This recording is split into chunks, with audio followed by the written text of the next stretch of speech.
हाय, good morning everyone. बस एक बार check कर लेते हैं कि इज एवरीथिंग फाइन।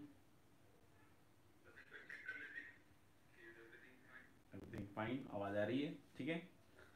तो मेरे ख्याल से लास्ट क्लास में मैंने आपको बतला दिया था कि हमारा जो कंपाउंड एंगल वाला जो चैप्टर है वो ऑलमोस्ट मतलब खत्म हो गया। और उसमें मैंने बताया कि जैसे कुछ चीज़ें होती हैं कि ट्रिग्नोमेट्रिक फंक्शंस के मिनिमम मैक्सिमम और इस तरह की चीज़ें, तो हम लोग इन सारी चीज़ों को इनइक्वालिटी करके एक सेक्शन आएगा सीक्वेंस सीरीज के आगे आएगा। ठीक है, तो वहां पे मैं इसको करके मतलब आपको सिखाऊंगा। ठीक है।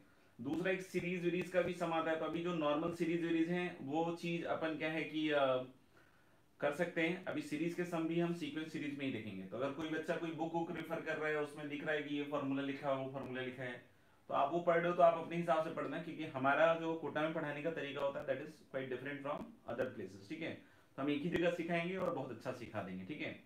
और अभी हम अगर कोई बुक बुक ट्राई कर रहे हो, उससे अच्छा है कि जो होमवर्क दिए जा रहे हैं रेगुलरली उन सब चीजों को बार बार करके देखें, सो दैट कि आप उसमें पक्के होते जाए। ठीक है। तो अगर आप कोई किताब विताब कर रहे हो तो वो आप अपने रिस्क पे करना। एक दोस्तों को देखकर लग रहा हो कि नहीं यार सर ने तो यही नहीं पढ़ाया, सर ने तो वही नहीं पढ़ाया, तो आपको ये ट्रस्ट इश्यूज हो सकते हैं। लेकिन जो बाकी बच्चे जो मेरे से साल दर साल पढ़ते हैं उन सबको पता है कि एक एक चीज पढ़ाई जाती है, पूरी डिटेल में पढ़ाई जाती है। ठीक है। तो हो सकता हो पढ़ाने का टाइम हो सकता हो कि अभी नहीं पढ़ा के मैं कहीं और लूँ, क्योंकि जहाँ बेटर लगेगा मुझे कि हाँ यहाँ बच्चे अच्छे तरीके से समझ सकते हैं, रेस्पॉन्ड कर सकते हैं, वहीं पर हम उन सब चीज़ों को लेंगे। तो minimum maximum regarding trigonometric functions, series का सम, इनइक्वालिटीज कुछ स्पेशल, वो सारी चीजें हम लोग आगे चल के सीक्वेंस सीरीज वाले चैप्टर में पढ़ेंगे। यानी जो सीक्वेंस सीरीज वाला जो चैप्टर होगा वो आपका काफी इंपॉर्टेंट होगा, और उसका खासकर inequality section is going to be very important. तो अभी हम आगे बढ़ते हैं। ठीक है। और हम लोगों ने लास्ट क्लास में ये एलिमिनेशन वगैरह देख लिया था। और अब हम नए चैप्टर की तरफ चल रहे हैं। इस नए चैप्टर का जो नाम है आप लोगों ने पहले से सुन रखा है, अच्छी तरीके से सुन रखा है। ठीक है। And the new chapter is quadratic. सुनाई कि नहीं भाई? Quadratic equation and expression. Basic maths में आपको सारी चीजें बताई गई हैं कि पॉलिनोमियल कैसे डिफाइन करते हैं। अगर याद नहीं आ रहा हो तो एक बार बेसिक मैथ्स वाली चीज को आप रिपीट कीजिएगा। राइट।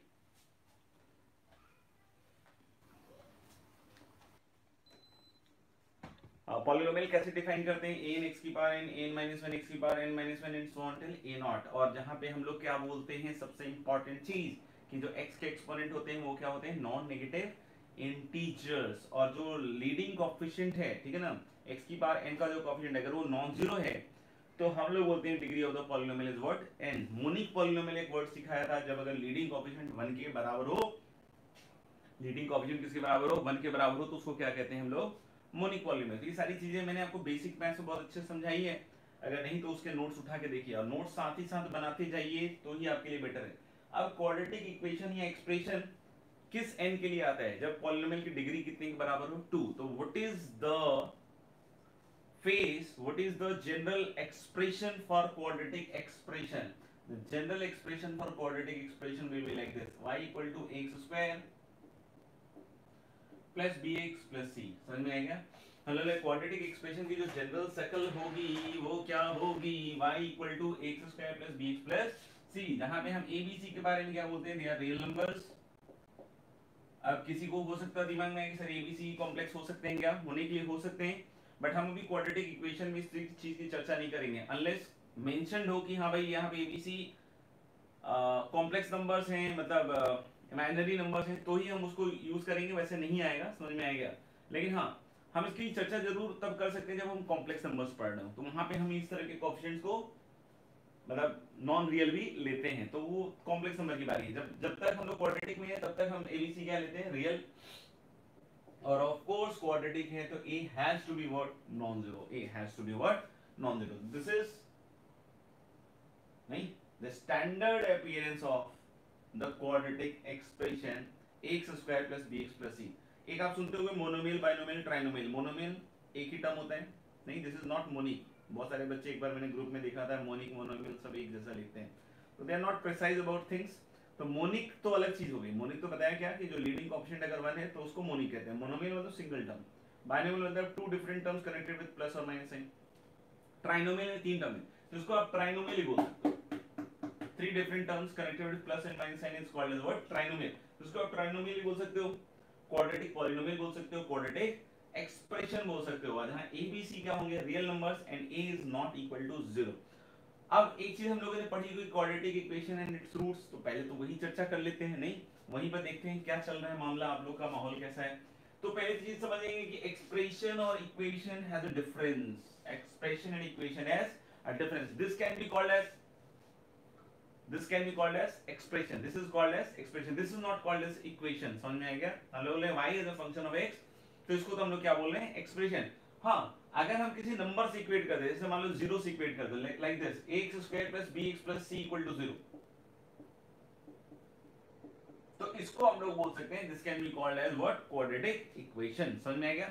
यानी कि हम लोग बोल रहे हैं कि अगर हम ये जो एक्सप्रेशन है ax square plus bx plus c, this is an expression. समझ में आ गया? इसको छोड़ दो, इसको हम लोग क्या बोल सकते हैं, क्वाड्रेटिक एक्सप्रेशन। इसको हम लोग क्या बोल सकते हैं, क्वाड्रेटिक एक्सप्रेशन। अब इसको अगर हमने मान लो 0 से इक्वेट कर दिया, 1 से 2 से कोई नंबर से इक्वेट कर दिया, समझ में आ गया, तो उसको हम लोग बोल सकते हैं क्या, क्या बोल सकते हैं, क्वाड्रेटिक इक्वेशन। समझ में आ गया? इस चीज को हम लोगों ने एक्सप्रेशन का, ये y अभी तुम थोड़ी देर के लिए छोड़ दो, this is called as what, quadratic expression, और इसको हम लोग क्या कह रहे हैं, this is called as equation. बहुत बार बोल चुका हूं, मेरे ख्याल सब तक समझ में आ जाना चाहिए, ठीक है।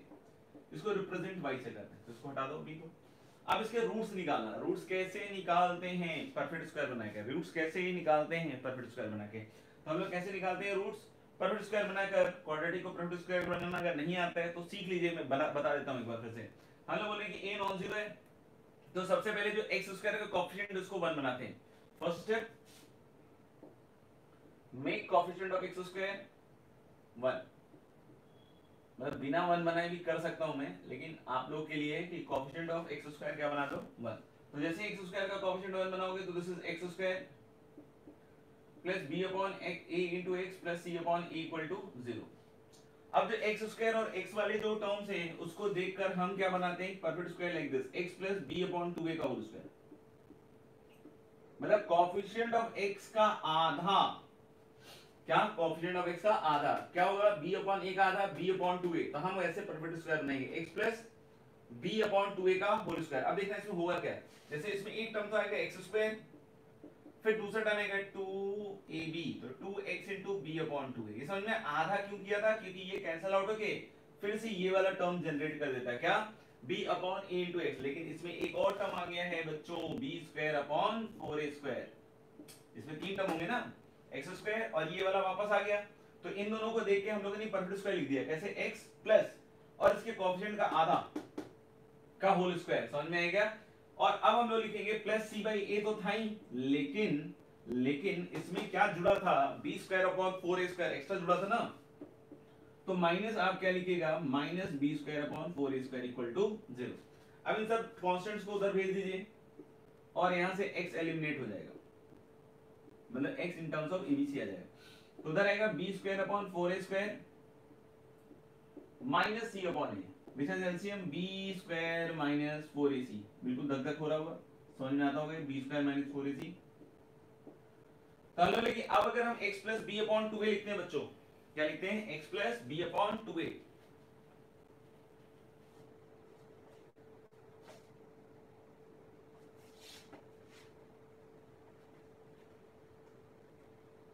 ठीक है, तो x plus b upon 2a क्या आएगा, बताया था ना कि एक तरफ स्क्वायर है तो दूसरी तरफ क्या आएगा, प्लस माइनस, दूसरी तरफ क्या आएगा, प्लस माइनस, क्या आएगा, root under b square minus 4ac, और 4a स्क्वायर का तो स्क्वायर रूट 2a हो जाएगा। अब b अपॉन 2a को उधर ले जाओ तो x इक्वल टू क्या आ गया, minus b upon 2a, LCM 2a ही आ जाएगा, और plus minus root under b square minus 4ac, नहीं, plus minus root under b square minus 4ac। इससे आप लोग जान पहचान रखते होंगे, क्या बोलते हैं इसको, डिस्क्रिमिनेंट। कहीं कहीं ये डिस्क्रिमिनांट भी बोला जाता है। तो हम लोग बोलेंगे कि b स्क्वायर माइनस 4ac को क्या बोलते हैं, डिस्क्रिमिनेंट। तो हम लोग बोलेंगे कि जो रूट्स आए दो आए, एक तो आया minus b plus root under d upon two a, और एक आया minus b minus root under D upon two a, है कि नहीं बोलो, है ना। ताले की दो रूट्स आ गए, minus b plus root under D upon two a and minus b minus root under D upon two a. तो ये दोनों रूट्स हो गए, क्या हो गए, ये दोनों क्या हो गए, रूट्स किसके, इस quadratic equation x square plus b x plus c equal to 0 के, जहां पे डी क्या है, बी स्क्वायर माइनस 4ac, ठीक है। अब अगर इसके रूट्स अगर कोई बोलता है कि suppose the roots are alpha and beta, तो we can talk about three more things, sum of roots, product of roots and difference of root. हम लोग तीन चीजों के बारे में भी और बात करते हैं, देखना ध्यान से।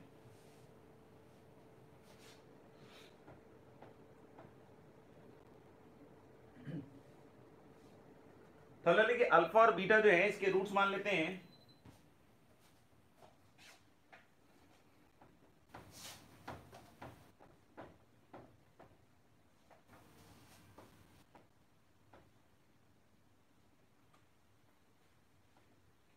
तो हम लोग बोलेंगे सबसे पहली चीज बात करेंगे हम लोग, अगर x square plus b x plus c equal to 0 के रूट अल्फा बीटा है बच्चों, तो सबसे पहले हम बात करेंगे sum of roots, S O R. क्या हो गया sum of roots, alpha plus beta, नहीं अल्फा प्लस बीटा मतलब इन दोनों का जोड़। अगर कोई इसमें से एक अल्फा होगा, सोचना कोई इसमें से एक अल्फा होगा तो कोई एक बीटा होगा, यही तो कहा ना, इसी में से कोई ना कोई अल्फा बीटा हो रहा होगा ना। अगर ये अल्फा है तो ये बीटा मान लिया, तो what is alpha plus beta, दोनों का जोड़, तो 2a तो एलसीएम हो गया, minus b plus root d minus b minus root d, तो रूट डी उड़िंग बचा क्या, minus b minus 2b upon 2a, तो that is minus b upon a. मतलब negative of coefficient of x, negative sign coefficient of x, negative sign पहले मार देना है यहां पे, coefficient of x upon coefficient of x square, coefficient of x upon coefficient of x square, फिर product of roots,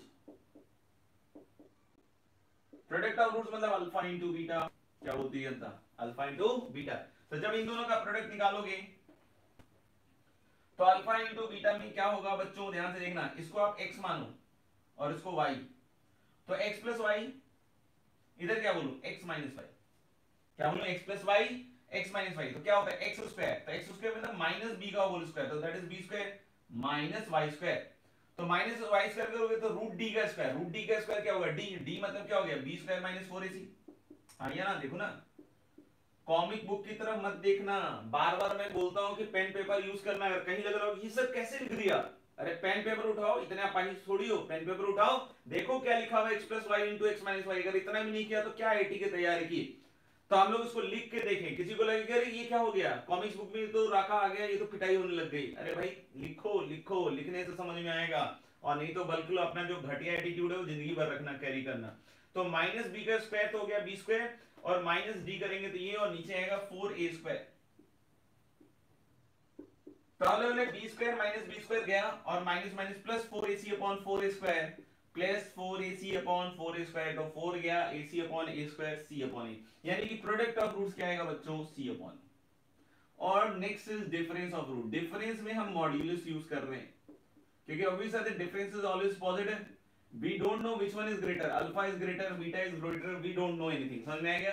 तो इसलिए मैंने क्या लिखा है डिफरेंस ऑफ रूट में, डिफरेंस ऑफ रूट में क्या लिखा है, अल्फा माइनस बीटा का mod, difference is always what, positive, तो इसलिए मैंने क्या लिखा है अल्फा माइनस बीटा का मॉड। अब जब इन दोनों को घटाइएगा आप देखिएगा ध्यान से, तो हम लोग लेके फिर आपने अल्फा माइनस बीटा किया, देखना अल्फा माइनस बीटा का मॉड लिया, यही लिख दूंगा मैं इसको, तो ये चीज आएगी, एक तो माइनस मॉडुलस पहले तो चालू हो जाएगा, minus b plus root D upon 2a, और minus of minus b minus root D upon 2a, ठीक ना, अल्फा माइनस बीटा। तो हम लोग बोले कि ऊपर क्या आएगा, minus b plus root d, और ये माइनस माइनस हो जाएगा plus b plus root D upon 2a, हाँ ये ना देखो, तो b इज गॉन, नहीं root D upon 2 root D upon 2a, तो 2 कट जाएगा, तो रूट डी तो पॉजिटिव होता है, बार बार चिल्ला चुका हूं, रूट डी क्योंकि स्क्वायर रूट है तो इसलिए पॉजिटिव होगा, तो 2 रूट डी की जगह में रूट डी, क्योंकि उसको मॉडुलस की जरूरत नहीं है, स्क्वायर रूट अपने आप पॉजिटिव फंक्शन होता है, नीचे क्या आएगा मॉड, तो यानी कि जो डिफरेंस ऑफ द रूट होगा that is going to be root under D upon mod a, ये भी बहुत इंपॉर्टेंट क्वांटिटी होने वाली है, sum of roots minus b upon a, product of roots c upon a, and difference of root alpha minus beta का mod is going to be root under d upon mod a, ठीक है, इसको यहां तक लिखिए।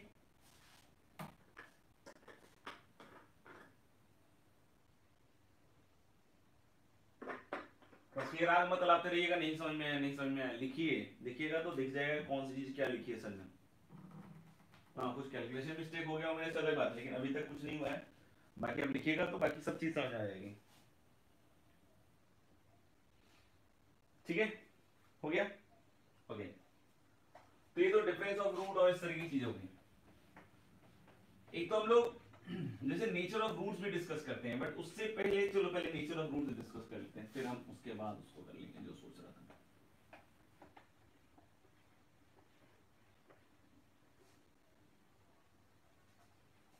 तो मेरे ख्याल से सारे बच्चों ने नेचर ऑफ रूट्स तो देखा ही होगा, लेकिन मेरे को बतलाना तो पड़ेगा, तो इसलिए ध्यान से देखिएगा। हो सकता हो कुछ नया भी आपके लिए आ जाए, या ऐसा हो कि नहीं पूरा ही नया फंसा रखो, ऐसा होना तो नहीं चाहिए वैसे।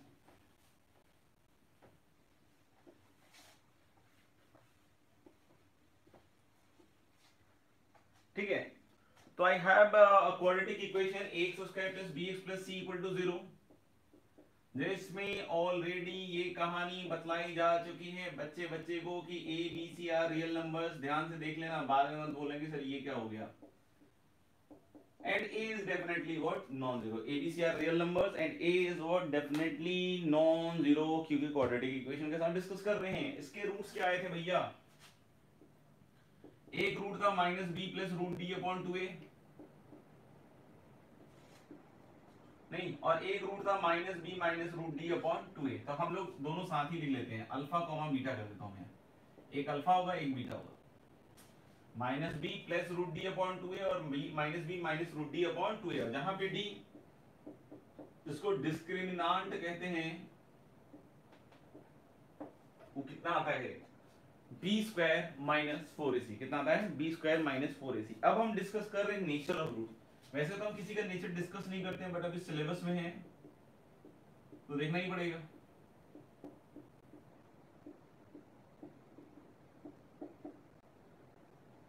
Nature of root, nature of root, nature of root समझ में आएगा। तो आप देखोगे कि जो रूट्स का नेचर है वो मोस्टली जो डी है, डी, क्योंकि एबीसी ऑलरेडी रियल है, उसमें कहीं कोई शक नहीं है, एबीसी ऑलमोस्ट ऑलरेडी क्या है, रियल।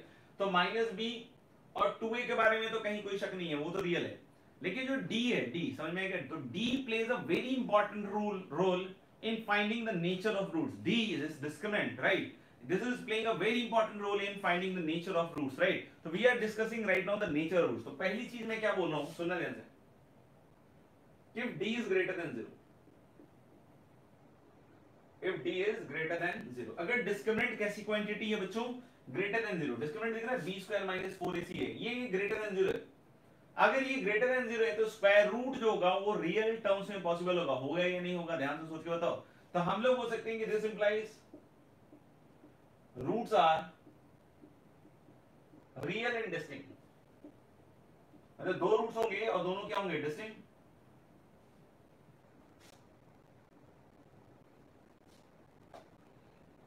ऐसे लिख देते हैं इसको, थोड़ा सा चेंज कर लेते हैं।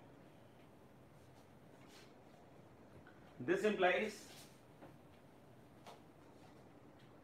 two real and distinct roots. This implies two real and what? Distinct roots. मतलब जो दोनों रूट्स होंगे वो रियल तो होंगे और साथ ही साथ कैसे होंगे, डिस्टिंक्ट, क्योंकि डिस्क्रिमिनेंट क्या है, डिस्क्रिमिनेंट क्या है बच्चों, ग्रेटर देन 0, डिस्क्रिमिनेंट क्या है बच्चों, ग्रेटर देन 0। ऐसे ही दूसरा case, if d greater than equal to 0, sorry, if d equal to 0, this implies two real and coincident roots.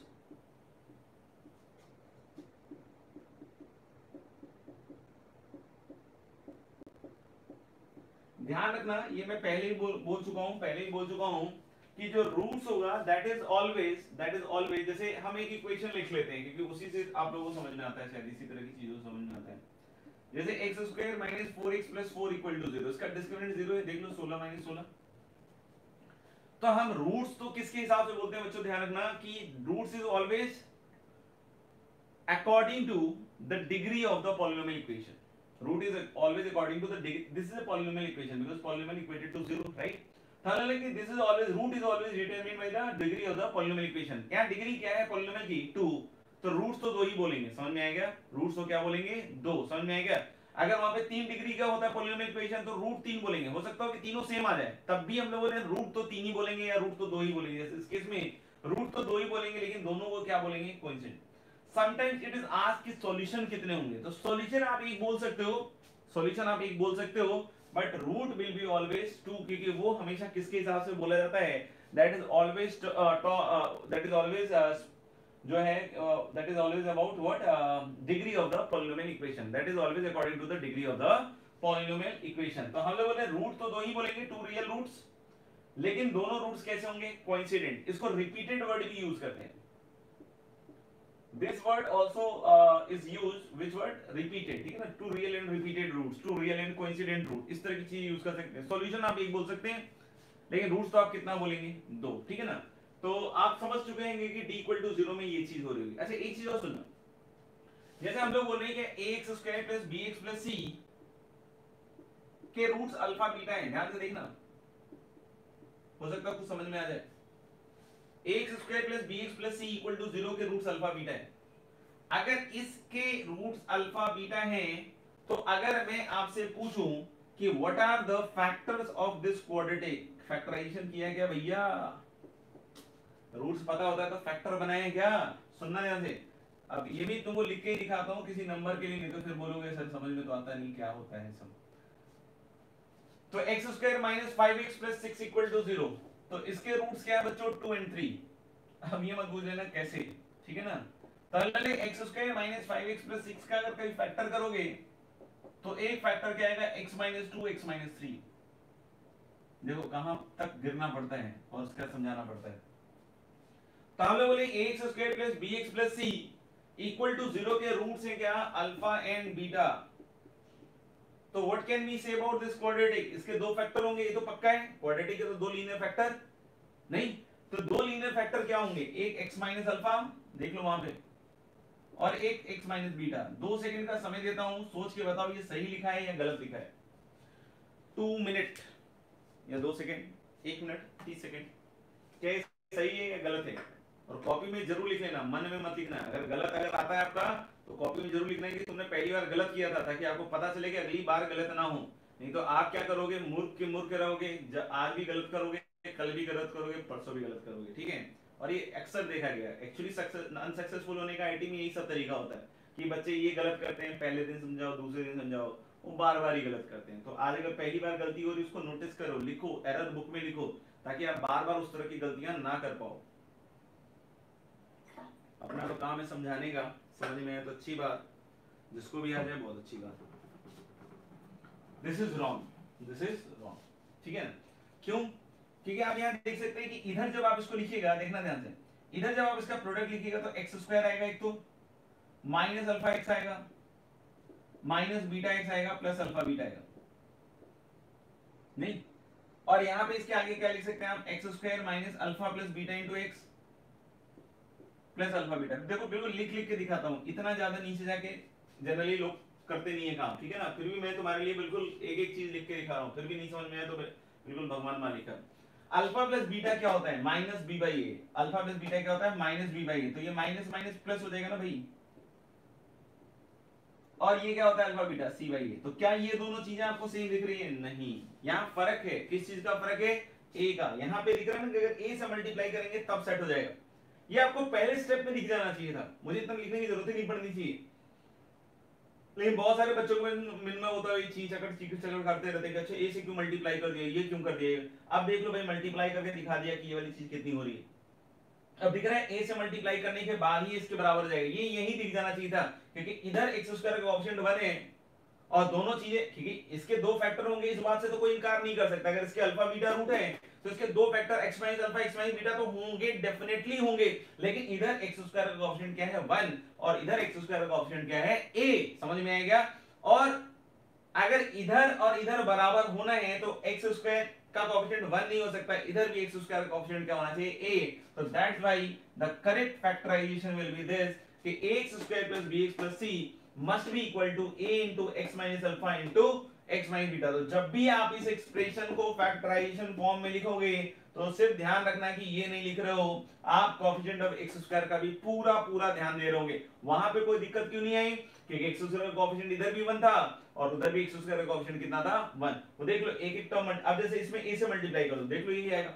यानी हम लोग बोल रहे हैं क्या कि जब भी आप x square plus b x plus c को फैक्टराइज करें, आगे चल के हम क्यूबिक भी फैक्टराइज करेंगे, 4 डिग्री भी कर रहे होंगे, लेकिन एक्स स्क्वायर जो हाईएस्ट लीडिंग कोएफिशिएंट है उसका हमेशा ध्यान रखेंगे फैक्टराइजेशन के ड्यूरेशन में। अगर ये बात समझ में आ गई है और जिनसे गलत हुआ था वो जरूर लिखें, गलत एरर बुक में गलत लिखें, एरर बुक बनाइए, एरर कॉपी बनाइए, उसमें लिखिए कि गलत होता है क्यों, क्योंकि जब आगे आप उस पर काम कर रहे हो तो ध्यान रखिए कि वो हमेशा आपका सही होगा, तभी आईटी में सिलेक्शन हो पाएगा। ठीक है, तो दिस इज हो आई होप कि क्लियर।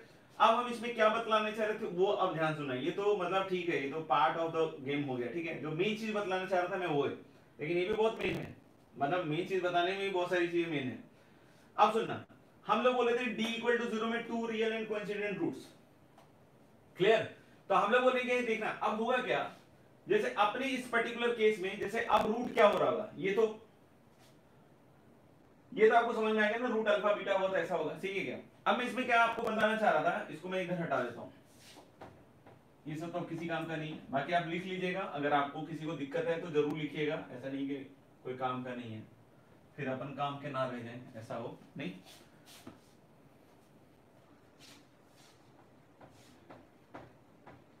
सुनिएगा, बहुत ध्यान से सुनिएगा, ठीक है। अब मैं यहाँ पे क्या कह रहा हूँ कि d 0 हो जाएगा तो दोनों रूट रियल और कोइंसिडेंट है, मतलब क्या हो जाएगा, या तो अल्फा अल्फा या फिर बीटा बीटा, मतलब क्या हो जाएगा, या तो अल्फा अल्फा या तो बीटा बीटा। यानी कि इस केस में सेकंड वाले केस की बात कर रहा हूं, इसलिए यहां सेकंड लिख दे रहा हूं मैं, ठीक है ना, सेकंड वाले केस की बात कर रहा हूं इसकी, इसलिए सेकंड। इस केस में जब हम x square plus b x plus c को फैक्टराइज करेंगे तो किस तरह का ए तो आएगा, और दोनों रूट अगर अल्फा लिया आपने, क्यों, क्योंकि दोनों रूट सेम है, तो अभी से याद है कि हम क्या लिखेंगे, x minus alpha into x minus alpha, that is x minus alpha का whole square, that is x minus alpha का होल स्क्वायर। पहले यहां पे समझ लीजिए कि क्या हुआ है, दोनों रूट रिपीटेड है, इसलिए वहां x माइनस अल्फा का क्या आया है, होल स्क्वायर। अब लोग क्या हो गया इससे, बहुत इंपॉर्टेंट चीज होने वाली है, बहुत इंपॉर्टेंट चीज होने वाली है, क्या है कि क्वाड्रेटिक स्क्वायर ऑफ लीनियर में लिखने वाले हैं, लिख चुके हैं, समझ में आएगा, एक क्वाड्रेटिक स्क्वायर ऑफ लीनियर में लिख रहे हैं। जब दोनों रूट डिफरेंट थे अल्फा बीटा, तब वो स्क्वायर ऑफ लीनियर में नहीं आ रहा है, तब वो अलग अलग फैक्टर हैं, एक x माइनस 2 था, जैसे अभी थोड़ी देर पहले एक x माइनस 3 था, डिफरेंट फैक्टर थे, स्क्वायर ऑफ लीनियर नहीं आ रहा था, स्क्वायर ऑफ लीनियर नहीं आ रहा था, यहां आ रहा है, यहां आ रहा है, यहां स्क्वायर ऑफ लीनियर आ रहा है। इसमें एक और खास चीज बता रहा हूं, ठीक है ना, अगर सुन के 50 सको तो बहुत अच्छी बात है, नहीं तो बाद में क्या है कि वो यूज में तो आता नहीं है आपके, ठीक है। तो जब क्वेश्चंस बनेंगे, जैसे बहुत सारे बच्चे तो हमेशा सोचते हैं इस पे बता दो सर क्वेश्चन, इस पे बता दो सर क्वेश्चन, अरे इस पे बता भी देंगे तो आज आपसे सॉल्व हो भी जाएगा, तो उसका कोई मतलब नहीं निकलेगा, क्योंकि अल्टीमेटली ये सब चीजें ना एक्स वाई जेड में नहीं आते, वो साइन थीटा कॉस थीटा और इस तरीके से अनाप शनाप चीजों में आएंगे, ठीक है। तो उस दिन जब पकड़ोगे तब समझ आएगा, इसलिए थ्योरेटिकली ब्राइट होना बहुत जरूरी है। आज तुम बोलोगे सर वो सारे इलस्ट्रेशन करा दो, तो उसमें जो टर्म्स यूज होंगे वो आपको समझ में नहीं आएंगे, ठीक है। तो उसमें टर्म्स जब यूज समझ में आने लगेंगे और आपको इसको एज ए टूल यूज करना पड़ेगा, तब मजा आता है, नहीं तो यहाँ पे जितने भी चिन्नी क्वेश्चन कर लो कोई मतलब नहीं, समझ में आएगा। तो हमें इन सब क्वेश्चन को करने में मजा कब आएगा, जब हमारे पास कुछ एक हाईफाई सा बिल्कुल एक ऑरा बना रहेगा और उसमें एक छोटा सा कॉन्सेप्ट यूज हो रहा होगा, तब मजा आएगा, समझ में आएगा। लेकिन उसके लिए उस समय तक के लिए बहुत पेशेंस रखना पड़ता है, ठीक है। तो मेरे ख्याल से ये चीज समझ में आ गई कि इसको ऐसे लिख सकते हैं। एक चीज और बदला रहा था मैं, यहाँ सुनना, जैसे ये स्क्वायर ऑफ लीनियर तो है, लेकिन यहाँ पे एक कोएफिशिएंट a है, जैसे कभी ऐसा सवाल हो सकता है कि इसको हमको स्क्वायर ऑफ लीनियर में बदलना है, ध्यान सुनना, इसको हमें किस में बदलना है, square of a linear expression, इसको हमें किस में बदलना है, square of a linear expression. तो आपको समझ में आ गया square of a linear expression में क्वाड्रेटिक कब बदलेगा, जब उसका डिस्क्रिमिनेंट कितने के बराबर होगा, 0। अरे सांस चढ़ रहा है यार, समझ में आ रहा है कि नहीं आ रहा है। हम लोग रहे कि एक quadratic square of linear expression में कब बदलेगा, जब हम लोग रहे उसका डिस्क्रिमिनेंट किसके बराबर आएगा, 0। एक चीज और बोली जा सकती है कि ये quadratic expression is a square of a linear expression with real coefficient. अब सुनना, एक चीज और एक्स्ट्रा हो गई यहाँ पे, क्या हम लोग बोलेंगे जो क्वाड्रेटिक है, ये जो क्वाड्रेटिक है इसको लिखना है square of a linear with real coefficient. अभी तक इस बात की श्योरिटी नहीं है क्योंकि रूट ए को क्या लिखोगे आप, रूट ए का होल स्क्वायर। अब ये बोलना सर ये कैसे लिख दिया, मार्कर से लिख दिया, ध्यान से देखो ये चीज देखो आप ध्यान से रूट ए का स्क्वायर इंटू दिस। अब इस रूट ए को अंदर ले जाओ तो क्या हो जाएगा, रूट ए इंटू एक्स माइनस रूट ए इंटू अल्फा। अब पूरा माहौल बना है, तैयार हुआ है। ये quadratic square of a linear में लिखा गया है, स्क्वायर ऑफ ए क्या में लिखा गया है, लीनियर में। और यहां पे डी क्या लगाना था, 0। अब मैंने क्या बोला, square of a linear with real coefficient. अब सोच के देखना कि व्हाट आर द कोएफिशिएंट्स और वो रियल कब होंगे, बोलो सोच पाया कोई? ले लो 30 सेकेंड, मेरा क्या इतना ज्यादा समय। अरे भाई स्क्वायर रूट ऑफ ए दिख रहा है, अल्फा तो रियल है ही ना, अल्फा तो यहीं पे लिख दिया था मैंने, two real and coincident root, alpha तो रियल है ही, तो रूट ए भी तो रियल होना चाहिए। अगर स्क्वायर ऑफ लीनियर में लिख रहे हैं with real coefficient, square of linear में लिख रहे हैं with real coefficient, square of linear with real coefficient लिख रहे हैं, तो भाई साहब रूट ए भी तो रियल होना चाहिए, थोड़ा तो सोचो। तो रूट ए रियल के लिए क्या कंडीशन होना चाहिए, ए पॉजिटिव। रूट ए रियल के लिए क्या कंडीशन होना चाहिए, ए पॉजिटिव। मतलब अगर आपके पास सिर्फ इतना था कि this quadratic can be written as, सुनना ध्यान से, दिस क्वाड्रेटिक, ये खुद से अपने नोट्स में लिखना, अपने हाथों से लिखना ताकि याद रहे, यहीं पर मेरे से लिखवा लिखवा के कोई फायदा नहीं होने वाला। हमें अगर ये आए कि इसको square of a linear expression लिखना है, सिर्फ और सिर्फ इतना ही आता है, square of a linear expression लिखना है, क्या करोगे, डिस्क्रिमिनेंट 0। लेकिन अगर लिखा हुआ आता है कि square of a linear expression with real coefficient, square of a linear with real coefficient, तो दो चीजें लगेंगी, ए पॉजिटिव, देखो ना कोएफिशिएंट रियल कब होगा, जब ए क्या होगा, पॉजिटिव। जैसे ही ए नेगेटिव हो गया तो स्क्वायर रूट ऑफ नेगेटिव क्या होगा, इमेजिनरी होगा। यार थोड़ा तो सोचो, स्क्वायर रूट ऑफ ए क्या होगा, इमेजिनरी। समझ में आएगा, ए नेगेटिव में, समझ में आएगा। तो अब ये बोल रहे ए जीरो पहले ही मना कर चुके हैं, ठीक है ना, सदी की शुरुआत में ही मना किया था। तो हम लोग a greater than 0 and d equal to 0, ये कब हो रहा होगा भैया, जब ये क्वाड्रेटिक हमें क्या चाहिए होगा, square of a linear expression with real coefficient. तो मेरे ख्याल से अब जाके मेरा पॉइंट नंबर 2 पूरी तरह कंप्लीट हुआ है कि d equal to 0 then two real and coincident root. इस केस में क्वाड्रेटिक एक्सप्रेशन क्या होगा, square of a linear expression, और square of a linear expression with real coefficient कब होगा, जब एक ऐसी क्वांटिटी होगी पॉजिटिव। तो मेरे ख्याल से ये सारी चीजें क्लियर कर दी गई हैं। अब थर्ड पॉइंट में मूव करेंगे, तो जरूर नोट्स यहां में सारी चीजें लिखें जो भी बताया जा रहा है।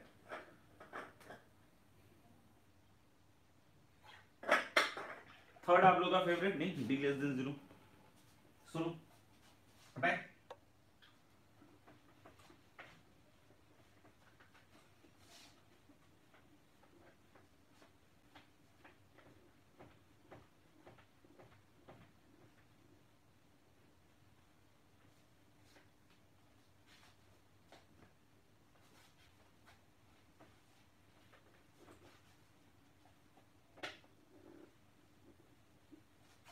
तीसरा case, if D less than 0, तो भैया अगर d लेस देन 0 हो गया तो स्क्वायर रूट के अंदर कैसी क्वांटिटी आ गई, नेगेटिव, तो स्क्वायर रूट कैसा हो गया, इमेजिनरी। a और b तो रियल है भैया, 2 के बारे में सोच लेना, 2 अगर सोचने में दिक्कत आ रही हो तो बता देना। तो हम लोग बोले क्या कि जो d है ये नेगेटिव हो गया, तो स्क्वायर रूट के अंदर नेगेटिव या कैसी क्वांटिटी आई, इमेजिनरी। तो इस केस में क्या लिखेंगे, this implies roots are non real भी लिख सकते हैं, रूट्स आर इमेजिनरी भी लिख सकते हैं, रूट्स आर इमेजिनरी भी लिख सकते हैं। तो क्या बोलेंगे, d लेस देन 0 केस में रूट्स आर इमेजिनरी, और इसमें एक चीज और खास ध्यान रखना, and they occur in conjugate pair,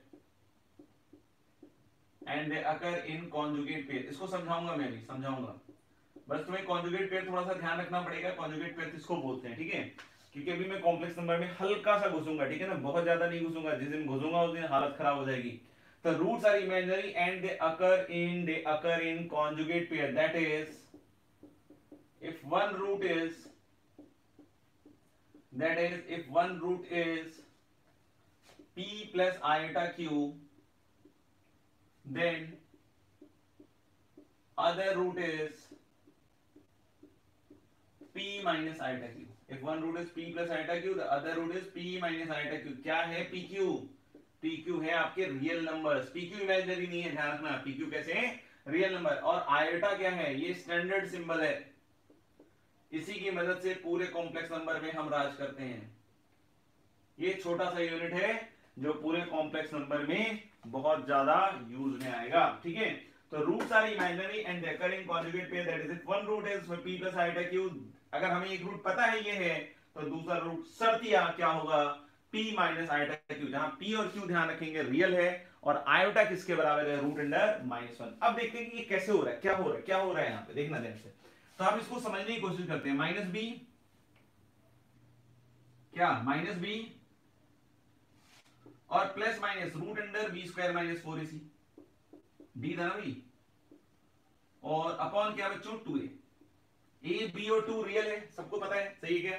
इसको मैं ऐसा भी बोल सकता हूं कि ये नेगेटिव है, ये नेगेटिव है, नेगेटिव है ना, तो मैं इसको ऐसा भी तो लिख सकता हूं ना, minus b plus minus root under of, देखना, minus b plus minus root under of b square minus 4ac में एक माइनस निकाल लो,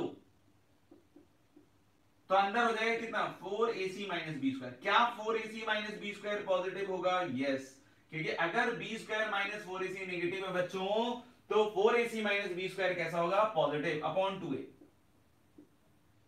तो इस चीज को हम फर्दर क्या लिख सकते हैं? Minus b upon 2a plus minus, नीचे तो 2a है, देखो ना ध्यान से, और ये रूट अंडर -1 इंटू दिस, तो रूट अंडर -1 क्या हो गया? आयोटा, देख लो, रूट अंडर -1 क्या हो गया? Iota into root under 4ac minus b square. Check कर लो एक बार, root under -1 into root under 4ac minus b square, और रूट अंडर -1 कितना हो गया बच्चों? Iota into root under 4ac minus b square. क्या ये रियल है? सारे बच्चे देख सकते हैं अपनी अपनी आंखों से, क्योंकि एबीसी रियल था तो रियल है। और क्या ये वाला पार्ट रियल है पूरा? इधर देखना जो गोला हमारा है, yes this is also real. क्यों?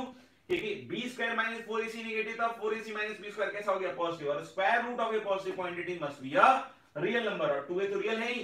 तो यानी मैं अगर इसको p बोल दूं और इसको q बोल दूं, तो क्या हो जाएगा? p plus minus iota q। Roots कैसे दिख रहे हैं? p plus minus iota q। p और q मैंने अभी लिखा था ना, कैसे है? रियल। तो मैंने माइनस बी अपॉन 2a को p मान लिया, और इसको क्या मान लिया बच्चों? q। इसको क्या मान लिया? q। तो क्या रूट्स आ गए? p plus minus iota q। सबको दिख गया? 2 सेकेंड मैं इसको लिखूं, फिर मैं उसको और थोड़ा सा बोलने की कोशिश करता हूं।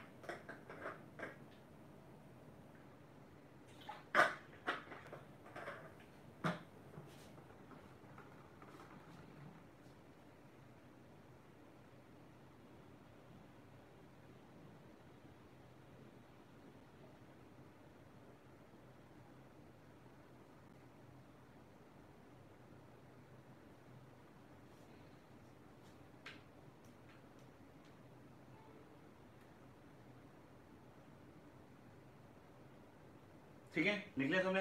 ओके। तो यहाँ पे हम लोग यही बोलना चाह रहे थे कि एक रूट अगर p प्लस आयोटा q है, तो दूसरा दिख रहा है p माइनस आयोटा q, लेकिन ध्यान रखेंगे p और q कैसे नंबर्स होंगे? रियल। आयोटा क्या है? रूट अंडर -1, समझ में आएगा? p और q का बस ध्यान रखना, क्या? रियल, ठीक है ना। अब जैसे मान लो कि कॉन्जुगेट पेयर की फील है क्या, कि अगर कोई एक नंबर है p प्लस आयोटा q, तो उसका कॉन्जुगेट पेयर क्या होगा? कॉम्प्लेक्स नंबर की बात कर रहे हैं, कॉन्जुगेट पेयर क्या होगा? p minus iota q। तो कॉन्जुगेट पेयर के लिए अपन को ज्यादा कुछ हाइप नहीं करना है कि ये क्या लिख दिया सर ने, अब तो हम बर्बाद होने वाले ही हैं, ठीक है ना। तो अगर आपके मन में हमेशा ये कि अब हम बर्बाद होने वाले हैं, तो हो ही जाएगा, ठीक है। तो मन में ये रखिए कि आबाद होने वाले, ठीक है। कॉन्जुगेट पेयर का मतलब अभी बस सिंपल बेसिक समझिए कि इसको हम कॉन्जुगेट पेयर बोलते हैं। कॉम्प्लेक्स नंबर को इसको हम लोग क्या, जैसे इरेशनल में देखा होगा ना कि अगर 3 प्लस रूट 7 है, तो उसका कॉन्जुगेट पेयर क्या होता है? 3 माइनस रूट 7। बिल्कुल वैसा ही ध्यान रखिए, अगर एक p प्लस आयोटा q है, तो उसका conjugate pair p minus iota q। अगर p माइनस आयोटा q है, तो उसका conjugate pair p plus iota q। तो मैंने पूरा पार्ट बिल्कुल खोल खोल के समझा दिया है कि रूट्स आर इमेजिनरी, पहली चीज भी समझा दी। दे अकर इन कॉन्जुगेट पेयर, इस चीज को कॉन्जुगेट पेयर कहते हैं। और उसको आगे एक्सप्लेन में से भी लिख दिया कि one root is p plus iota q, the other root is p minus iota q। और ये कैसे आता है, इसका पूरा मैकेनिज्म यहां बताया हुआ है। खुद पेन चला के देख लीजिए, आपको बिल्कुल तसल्ली हो जाएगी कि सर बिल्कुल सही कह रहे थे। ठीक है, अब हम अगले चीज पे मूव करते हैं, फोर्थ पॉइंट। अभी तक हम पूरे डिस्कशन में एबीसी को रियल ले रहे थे, समझ में आया? अब हम एबीसी पे थोड़ा अलग कंडीशन लगाएंगे।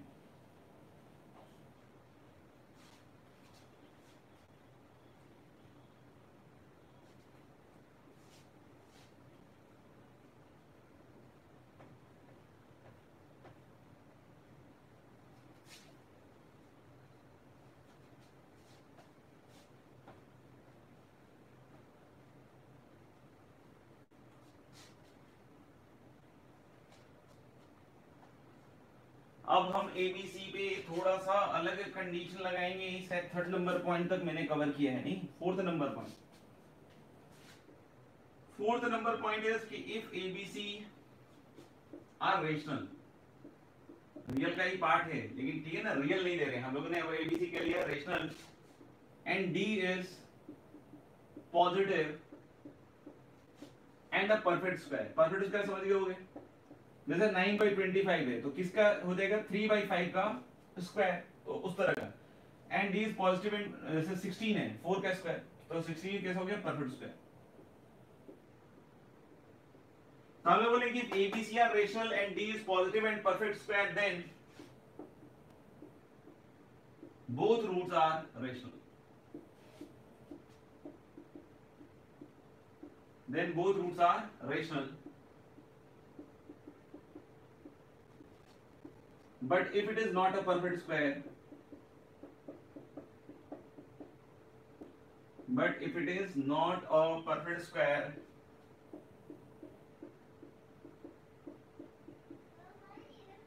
then it is but if it is not a perfect square, then both roots are irrational,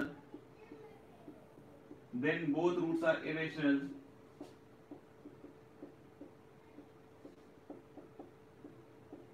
और यहां भी मजेदार बात क्या है, both roots are irrational and will occur in conjugate pair, and will occur in conjugate pair, that is if one root is p plus root q, that is if one root is p plus q root q, then other root is p minus root q, where p comma q are rational। Naturally जब मैं पढ़ाता हूँ तो मैं इतना लिखता उखता नहीं हूँ, ठीक है ना, लिखने का काम बच्चों का होता है, मेरा काम होता है डिक्टेट कराने का, तो मैं डिक्टेट करा देता हूँ। सिंस अब ये रिकॉर्डिंग वाली चीजें हो रही है तो मुझे भी नहीं पता कि तुम लोग कैसे क्या ले रहे हो, भगवान जाने, मतलब कौन सी गोली कब खाते हो नहीं तो ज्यादा मुझे भी आइडिया नहीं रहता, इसलिए मैंने लिख दिया है। अपना काम तो पूरे अच्छी तरीके से कर रहे हैं, आप भी कीजिए, यही चाहता हूँ मैं। देखिएगा अब यहाँ पे क्या हो रहा है, अब यहाँ पे क्या हो रहा है कि अब एबीसी रेशनल है बच्चों, एबीसी कैसा है, रेशनल, तो बी रेशनल ए रेशनल 2 सोचते रहे ना, और डी मान लो पॉजिटिव या परफेक्ट स्क्वायर है। परफेक्ट स्क्वायर होते ही इसका square root of perfect square दिख रहा है, माहौल बना देगा, तो square root of D rational हो जाएगा क्या, अगर डी परफेक्ट स्क्वायर है पॉजिटिव है, डी परफेक्ट स्क्वायर है पॉजिटिव है, ध्यान से सुन के बोलना आराम से, डी परफेक्ट स्क्वायर है और पॉजिटिव है, तो स्क्वायर रूट ऑफ डी तो रेशनल होगा ना भाई, तो यहाँ माइनस बी रेशनल है, इधर रेशनल आ गया, तो रेशनल प्लस माइनस रेशनल तो रेशनल ही होगा, और नीचे भी रेशनल है, तो अल्टीमेटली दोनों रूट्स कैसे होंगे, रेशनल। तो ये पहला पार्ट कहता है कि अगर एबीसी रेशनल है बच्चों, अगर एबीसी कैसा है, rational, and d is positive and perfect square, then both roots are rational. This will be the conclusion कि both roots are rational. But if it is not a perfect square, लेकिन अगर ये perfect square नहीं है, ये perfect square नहीं है, तो ये तो square root ही रहेगा ना हमेशा, तो roots कैसे हो गए, irrational, क्योंकि ये तो rational ही था, ये तो rational ही था ना, और ये irrational हो गया, तो कैसे रूट्स हो जाएंगे, इरेशनल। अब इसको थोड़ा सा और बाइफरकेट करके देखो, माइनस बी अपॉन 2a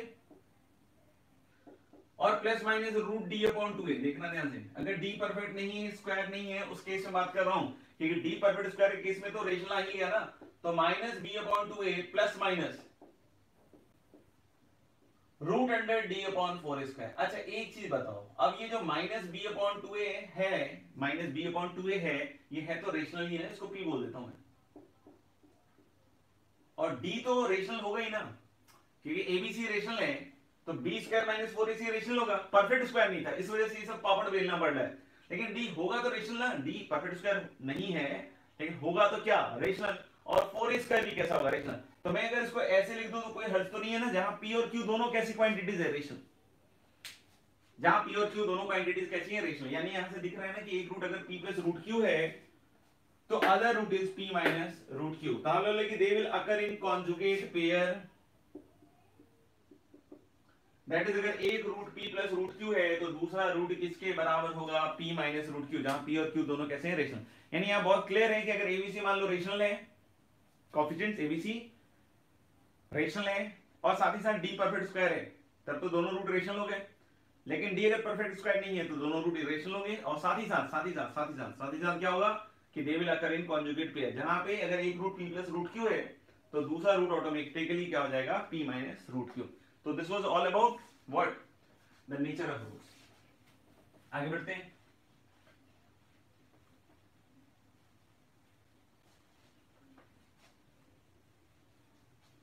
आगे हम लोग देख रहे हैं फॉर्मेशन ऑफ क्वाड्रेटिक इक्वेशन। अगर रूट्स अल्फा बीटा दिए हुए हैं तो how can we form the equation.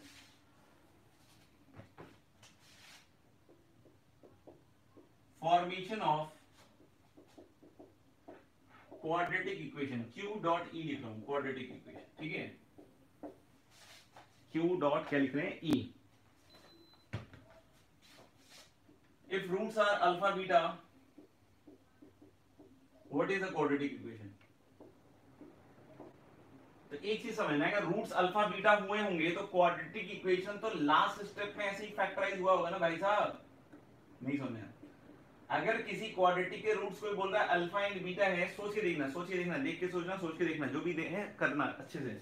अगर रूट्स अगर अल्फा बीटा है तो what will be the corresponding quadratic equation. तो मैं बोल रहा हूं कि अगर रूट्स अल्फा बीटा है तो लास्ट स्टेप में इक्वेशन तो यही बनी होगी ना, तभी तो कंक्लूड क्या होगा कि इसके रूट्स क्या होंगे, x इक्वल टू अल्फा और x equal to beta. Last step में तो क्वाड्रेटिक फैक्टराइज होके यही आया होगा ना, तभी तो तुमने इसके रूट्स क्या बोले होंगे, अल्फा और बीटा। तो हम लोग बोल सकते हैं ना कि अगर रूट्स अल्फा बीटा है तो this will be the quadratic equation. कोई बोले कि एक नॉन जीरो कांस्टेंट से मल्टीप्लाई कर सकते हैं क्या, सर कर लो, कर लो, कोई नहीं रोक रहा।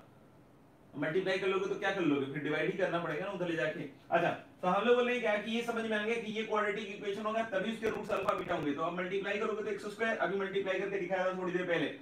तो minus alpha x minus beta x, that is minus of alpha plus beta x plus क्या हो गया, अल्फा बीटा।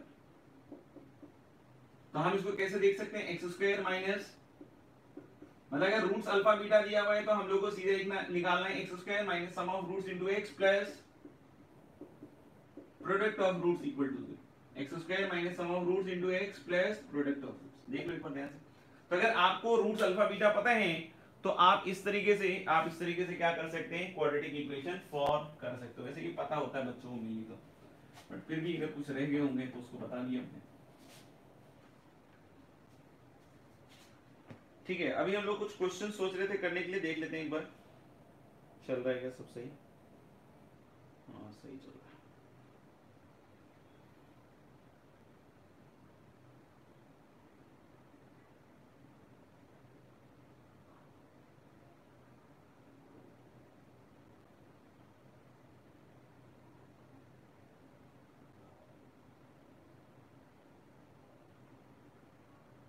ठीक है, क्वेश्चन लिखिएगा। Form a quadratic equation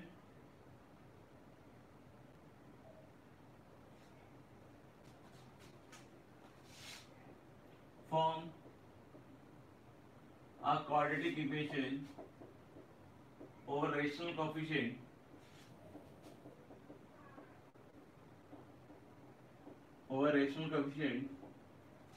whose one root is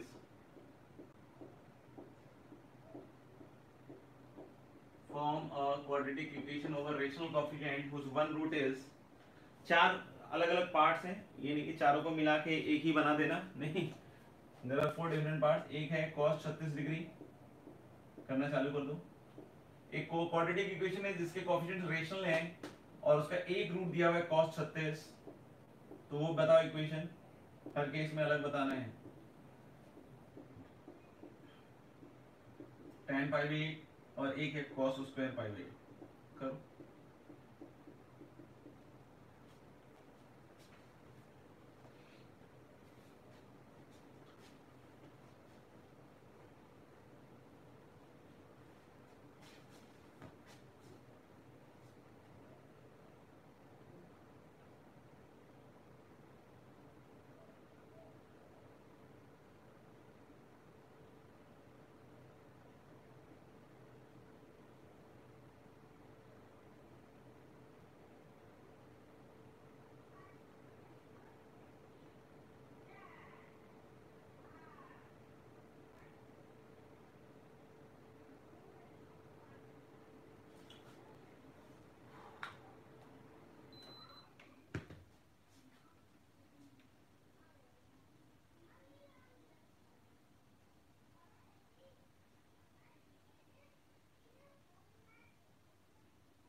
आ गया। देखना पहला वाला तो है एक रूट इसका √5 - 1, सॉरी ज्यादा बोल दिया, √5 + 1/4 cos 36। दूसरा रूट क्या होगा, बहुत सारे बच्चे जो रिजेक्ट होते हैं जेई में वो ये देते हैं, ये नहीं होगा। दूसरा कॉन्जुगेट पेयर में ये नहीं है कि सर इसके इसी वाले को माइनस करते हैं, हम लोग ध्यान रखेंगे जो स्क्वायर रूट वाला पार्ट है, जैसे मैं बार बार बता रहा हूं p + √q तो दूसरा रूट p - √q है। देखो √q वाला पार्ट नेगेटिव हुआ है, ऐसा नहीं बोलना कि सर अगर √q + p होता तो दूसरा रूट हो जाता √q - p, ये नहीं होता है, ये नहीं होता कहानी में ये होता है कि अगर √q + p भी लिखोगे तो दूसरा रूट आपको -√q + p ही लिखना पड़ेगा। तो अगर इस तरह की गलती कर रहे हैं तो लिखिए कि आप ऐसी गलतियां कर रहे हैं, ये कोई सिली मिस्टेक नहीं है, नहीं तो बार बार सिली मिस्टेक कह के पल्ला झाड़ते रहिएगा और जिंदगी आपकी बर्बाद होती रहेगी। हम लोग यहाँ देखेंगे √5 के आगे वाली चीज को माइनस करेंगे तो -√5 + 1। तो हम कैसे लिखते हैं, x² minus sum of roots. क्या सम ऑफ रूट्स निकाल सकते हैं, बिल्कुल क्यों नहीं निकाल सकते हैं। पहले √5 + 1/4 और -√5 + 1/4, वैसे तो इतना लिखने की जरूरत है नहीं मुझे। 2/4 is going to be what, half, तो x/2 और प्लस प्रोडक्ट ऑफ रूट्स लिख लो। तो 1 + √5 × 1 - √5, a² मतलब 1 - 5 और अपॉन 16, so that is -1/4 है। तो ये कुछ आएगा इक्वेशन। थोड़ा सिंपलीफाई करना हो तो एलसीएम ले लो, समझ में आएगा। और अगर आपने √5 - 1/4 लिखा और उसके बाद भी आपने कोएफिशिएंट देखा होगा कि रेशनल आ रहा है और उसके बाद भी आपको नहीं समझ में आया तो अलग बात है, क्योंकि रेशनल कोएफिशिएंट साफ साफ लिखा हुआ है। तो इस चीज का बिल्कुल ध्यान रखिएगा, नहीं तो गड़बड़ हो जाएगा।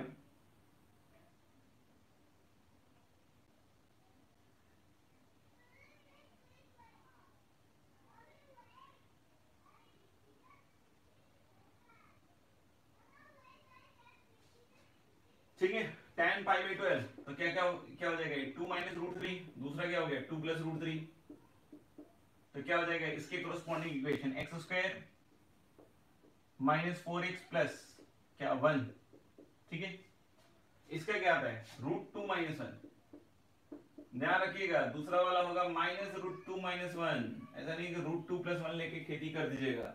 तो हम लोग सम ऑफ रूट्स x², ये कटा सम ऑफ रूट्स -2, तो हम लोग लेंगे x² minus sum of roots तो +2x हो गया शायद, और प्रोडक्ट ऑफ रूट्स लिखो तो शायद -1 आ जाएगा शायद, देख लो। cos² π/8 तो कितना होता है half, 1 + cos 2θ that is cos π/4। मेरे ख्याल से हम निकाल लोगे इसका जो दूसरा पार्ट है क्या। तो आज का लेक्चर हम लोग यहाँ तक रहने देते हैं, बाकी देख लेना कुछ कैलकुलेशन मिस्टेक हो गया तो अलग बात है, बाकी मेरे ख्याल से सब चीज कर दी अपन ने। कंपाउंड एंगल में हम लोगों ने इलस्ट्रेशंस वगैरह कर लिया था, एक्सरसाइज 1 शायद पूरा दे दिया था मैंने, एक्सरसाइज 2 का मुझे नहीं पता कि कितना दिया था, बट अगर एक्सरसाइज 2 में मैंने कुछ भी नहीं दिया है तो आप 1 से लेकर 15 तक जरूर कर लीजिए। एक्सरसाइज 2 कंपाउंड एंगल, और क्वाड्रेटिक की शीट मेरे ख्याल से आ जाएगी तो उसको आप डाउनलोड कर लीजिएगा। उसके क्वेश्चन जब होंगे तब देंगे, ठीक है। अभी क्वेश्चन नंबर 1 to 15, ठीक है, एक्सरसाइज 2। और बाकी पुरानी चीजों को रिवाइज करते जाइए करते जाइए करते जाइए, मजा आता जाएगा, ठीक है। तो मिलते हैं फिर अगले सेशन में, तब तक के लिए सब लोग अपना ध्यान रखें। जो जो चीजें बता रहा हूँ बार बार, पेन पेपर का यूज कीजिए। जितना अपने आप को पेन पेपर के थ्रू एक्सप्रेस कर पाइएगा, उतनी जल्दी आप में सीखने की काबिलियत डेवलप हो जाएगी। और नहीं तो अगर आपने इसको बहुत देर के लिए आलस्य में छोड़ रखा है, तो कुछ दिनों के बाद अपने आप एलिमिनेशन दिख जाएगा आपको, ठीक है। तो फिर मिलते हैं और अगले सेशन में, तब तक के लिए सब लोग अपना ध्यान रखें। God bless you all, bye bye.